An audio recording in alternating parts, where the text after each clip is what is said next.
Hello दोस्तों, welcome to my channel tips from Ajay. दोस्तों, सभी लोगों को नए साल की हार्दिक शुभकामनाएं। Happy new year to you and your family. दोस्तों, एयरपोर्ट सिर्फ उड़ानों के लिए नहीं होते हैं, यही से अगला रियल इस्टेट बूम जन्म लेता है। अदानी ग्रुप सिर्फ रनवे नहीं बना रहा है, वह एयरपोर्ट के चारों ओर पूरा शहर खड़ा करना चाह रहा है। Hotel, office tower, mall, logistic hub और रेसिडेंशियल टाउनशिप, यानी एयरपोर्ट अब ट्रैवल पॉइंट नहीं है, ये रियल इस्टेट और बिजनेस का एक इंजन बन चुका है। लेकिन क्या हर एयरपोर्ट के पास घर खरीदना फ़ायदेमंद है?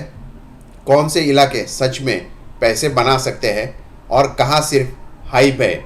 आज हम बताएंगे अदानी के एरोट्रोपोलिस का असली खेल, real estate beyond the hype. काफ़ी इंटरेस्टिंग वीडियो होने वाला है, वीडियो अंत तक देखिएगा और फिर आप कमेंट करके बताइए आपको वीडियो कैसा लगा। तो चलिए दोस्तों, इस विषय को लेकर आगे चर्चा शुरू करते हैं।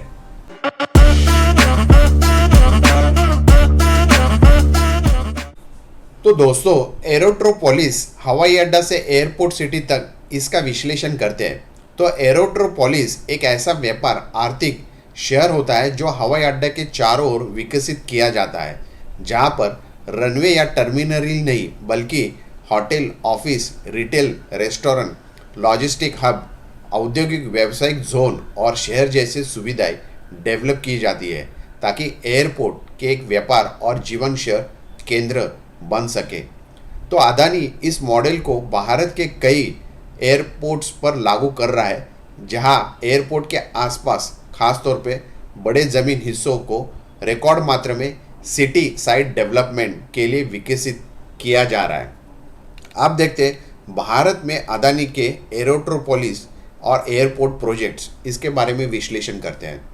तो मुख्य एयरपोर्ट जहां एरोट्रोपोलिस योजना है, तो अदानी ग्रुप के पास भारत के कई बड़े एयरपोर्ट का संचालन है, जिनके चारों ओर ये डेवलपमेंट या एयरपोर्ट सिटी या सिटी साइड विकास की योजना चल रही है। तो मुंबई अंतर्राष्ट्रीय और नवी मुंबई अंतर्राष्ट्रीय एयरपोर्ट, अहमदाबाद, जयपुर, लखनऊ, गुवाहाटी, मंगलुरु, तिरुवनंतपुरम जैसे एयरपोर्ट, ये सभी हवाई अड्डे खास तौर पे उड़ानों को केंद्रित नहीं कर रहे हैं। इनके आसपास व्यावसायिक और रियल इस्टेट विकास होने लगा है धीरे धीरे। अब देखते हैं कि सिटी साइड डेवलपमेंट एरोट्रोपोलिस का असली प्लान क्या होता है। तो एयरपोर्ट के आसपास रियल इस्टेट कैसे विकसित हो रहा है। अदानी एयरपोर्ट के देश भर में 8 विभिन्न में लगभग 655 एकड़ ज़मीन पर city infra arrow city development शुरू है, जिसमें मुख्य रूप से ये शामिल है होटल्स और लॉजिस्टिक या होटल्स और हॉस्पिटैलिटी जोन, रिटेल, शॉपिंग और मल्टी फंक्शनल मार्केट स्पेस का डेवलपमेंट है। इसके साथ साथ ऑफिस और corporate space, restaurant, logistic hub या सप्लाई हब, ये भी डेवलप किया जा रहा है। और वाणिज्य और व्यापारिक सुविधाएं, यानी सिर्फ एयरपोर्ट संचालन नहीं है, बल्कि असली रियल इस्टेट बाजार का ये विस्तार होने लगा है। हमारा समझे एरोट्रोपोलिस की वजह क्या है, तो इसका पुनः जो विश्लेषण ये समझने की कोशिश करते हैं।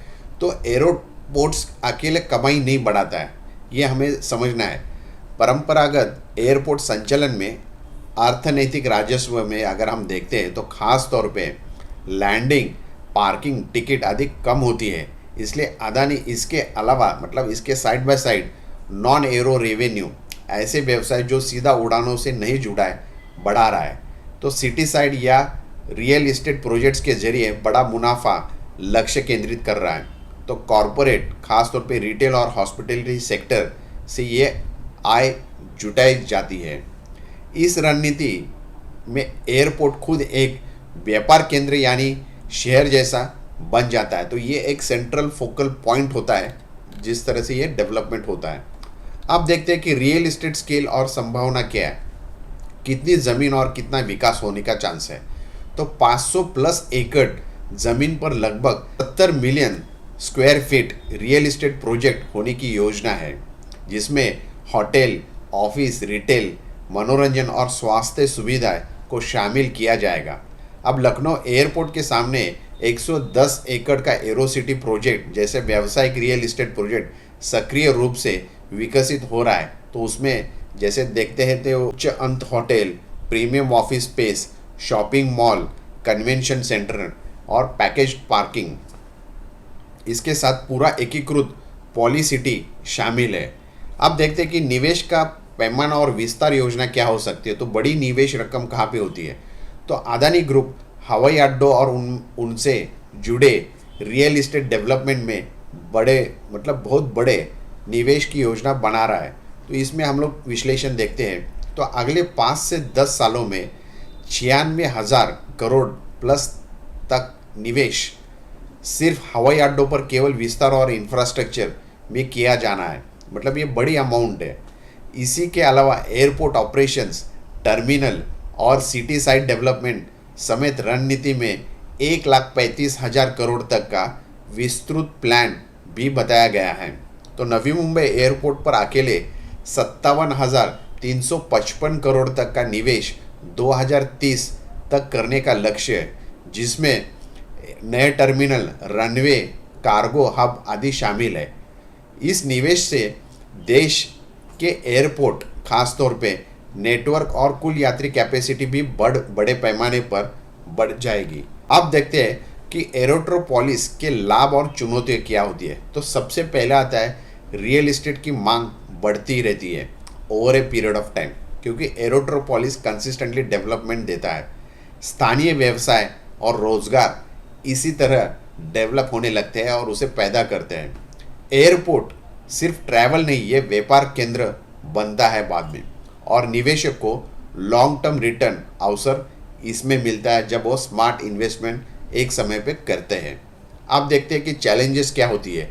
तो भूमि अधिग्रहण के कारण स्थानीय आवाज़ उठ रही है, जिसे जैसे हम लोग अगर गुवाहाटी में देखें तो खास तौर पे ग्रामीण या किसानों की तरफ ये आवाज़ उठती है, प्रोटेस्ट होता है। तो वहाँ पे एक चैलेंज होती है कि लैंड एक्विजिशन कैसे एक्वायर करें शुरू के स्टेज में। दूसरा होता है कि परियोजना का पूरा विकसित होने समय सीमा लेवल होता है, वो डिपेंड करता है कि आपका लैंड एक्विजिशन कितना फास्ट होता है, उसके ऊपर बाकी की जो स्कोप ऑफ एक्टिविटीज़ होती है वो निर्भर होती है। और अन्य इंफ्रास्ट्रक्चर जैसे सड़क, मेट्रो कनेक्टिविटी की ज़रूरत जो होती है वो डिपेंड होती है कि कितनी फास्ट गवर्नमेंट उस विजन को कंप्लीट करती है। तो ये सब चैलेंजेस होते हैं शुरू के तौर पे, लेकिन जैसा ही काम अगर सही समय सीमा में कंप्लीट होता है तो डेफिनेटली ये एक बड़ा डेवलपमेंट होता है और एक अच्छा इन्वेस्टमेंट का रिटर्न दे सकता है स्मार्ट इन्वेस्टर को। तो उम्मीद करते हैं दोस्तों आपको वीडियो अच्छा लगा होगा तो शेयर सब्सक्राइब ज़रूर करिए, ताकि ऐसे टॉपिक लेके आके हम आपके सामने टाइम टू टाइम पेश आए।